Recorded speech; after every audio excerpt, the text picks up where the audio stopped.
que é que vocês estão com a bandeira de Israel? Porque somos cristãos, assim como Israel. Mas Israel não é Cristo, você sabe disso, né? Mas Israel nos representa. É aquela coisa do repórter precisa estar na rua, essa é a minha avaliação, sempre. Lugar de repórter é na rua. Isso eu ouvi do Ricardo Couto, se estivermos ouvindo, ele sabe disso, ele tem até um livro que ele fala sobre isso, e eu também já usei essa frase muitas vezes quando chefiei equipes, para dizer, olha, lugar de repórter é na rua. Infelizmente, o repórter hoje, ele faz muito por rede social, e ele está muito mal acostumado hoje com vazamentos, etc. Está ruim. Agora, o lugar do repórter é na rua. Então, estando na rua, você tem a oportunidade de ouvir as pessoas e mostrar o mundo real, o mundo como ele é. E aí você também tem a oportunidade de, estando naquele lugar, ter a hora certa, mesmo que às vezes não tenha sido planejado. Mas, enfim, se não estivesse na Paulista, não teria obtido esse depoimento, essa declaração, essa entrevista, que ela é um retrato do que é o bolsonarismo, do que é esse apoio hoje à extrema-direita no mundo, e Israel, particularmente, como um símbolo da extrema-direita. Então, essa senhora, elas estavam em 3, estavam todas cheias de bandeiras, 3, com a bandeira do Brasil, bandeira de Israel, e ostentando ali com bastante orgulho ali, de um lado para o outro. Aí, quando eu fui falar com elas, porque elas usavam a bandeira de Israel. Por que elas estavam usando a bandeira de Israel? Aí elas disseram, porque Israel, esta disse, é cristão como nós. Eu sou cristão. Daí eu falei para ela, Israel, até usei um outro verbo, falei Israel, na verdade um outro substantivo, falei, Israel não é Cristo. A senhora sabe disso, não? Foi isso que eu falei, a senhora sabe disso, não? Aí ela falou, não, mas Israel nos representa, etc. Mas essa é a distorção dos nossos dias. Então, esta senhora, ela é a manifestação, como muitos na Paulista, e depois eu posso detalhar, com muitas conversas que eu tive, né? Muitos na Paulista, na verdade, você entende que aquela manifestação de ontem, ela é o resultado do empoderamento da ignorância no Brasil. É isso. A ignorância foi empoderada. Eu falo para você, quando nós tivemos 4 anos em que a ignorância mandou, quer dizer, é uma coisa absurda, você estudou fora do Brasil, tem uma preocupação com a ciência, assim, procura sempre se atualizar, duvida de muita coisa, até do que aprendeu, porque sempre vai poder se aprimorar, e muitos outros são assim, eu também sou assim.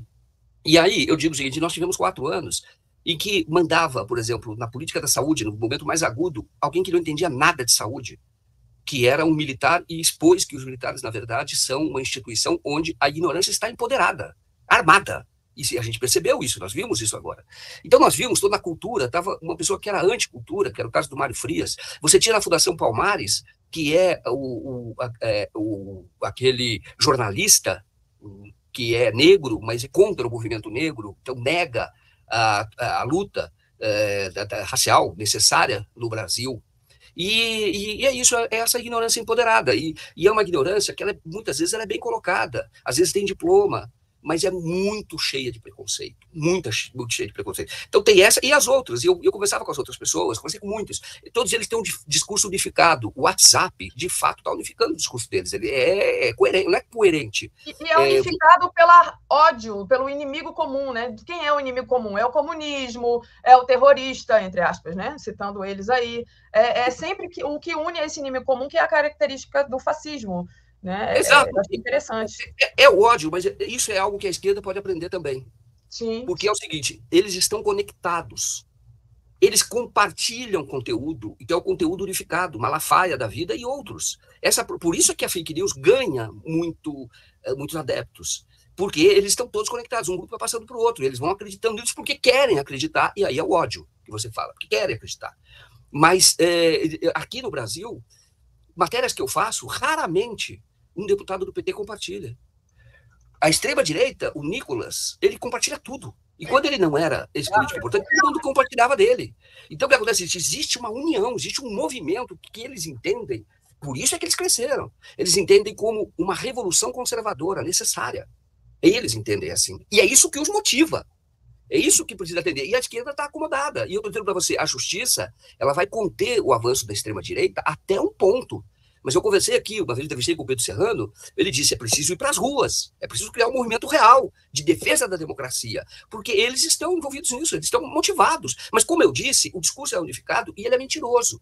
Mas eles, um repete o outro, você percebe que tem um comando, ou se não for comando, tem uma ideologia muito clara e que vai disseminando essa informação, e que é a base da divulgação dessa informação, dessas informações.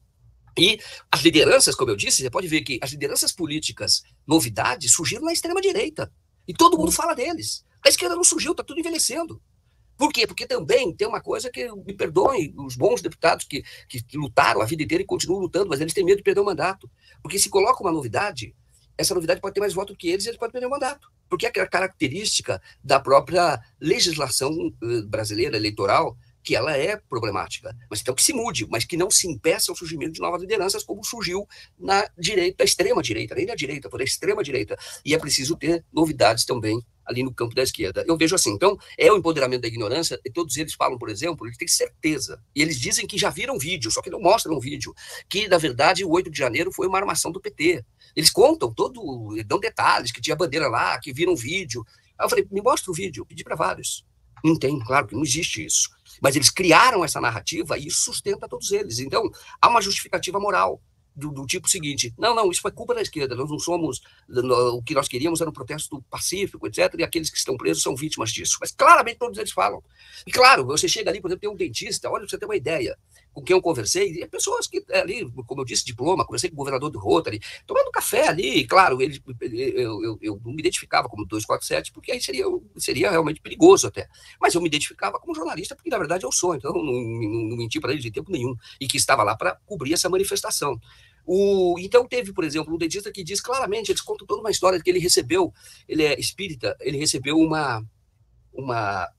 foi uma psicografia do Tancredo Neves, e o Tancredo Neves falando que o grande político hoje em dia que vai salvar o Brasil é o Jair Bolsonaro, coisas desse tipo, é aquela coisa de que... É esse cara aí que eu tô mostrando? Não, esse não. Isso até queria contar. Você estava mostrando ontem, eu fiz 2 fotos que eu mostrei, porque uma das estratégias de segurança, eu deixei o carro no estacionamento, era trocar de camiseta. Porque eu, por exemplo, abordei aquela senhora de Israel, evidente que elas começaram, chegou no final, uma colocou a mão na boca para não falar o nome, e elas começaram a espalhar, né? E ali seria muito perigoso, de fato. Aí eu ia para o carro e trocava. Eu estava com essa camiseta, estava com uma outra verde, que era a única que eu tinha no carro que eu vim lá do interior, e só levei essa. Então, eu tinha a camiseta verde, eu trocava, ficava às vezes sem óculos, sem chapéu, também o chapéu estava usando aí, ó. Então, eu estava usando a estratégia para não ser identificado, né? Quando chegou minha última entrada, eu até fui para uma praça um pouco distante da Paulista, não é distante da Paulista, um quarteirão abaixo. Tinha ali pessoas no gramado, que é Alexandre de Gusmão. Essa praça fica perto de um hotel, ali passa em cima da Avenida 9 de Julho. E ele, quando chegou, ele é um bolsonarista. E ele é formado em farmácia e morou já fora do Brasil. E ele viu a entrada, eles estavam acompanhando o 247 lá da Paulista. Tá? Ele entrou, foi correndo atrás de mim. Tá? Exatamente. Aí... eu estava sentado, normal, que eu estava começando a desmontar equipamento, aquelas coisas. Ele sentou do meu lado, ele falou, acabei de ver a sua entrada, o que você falou, agora no 247.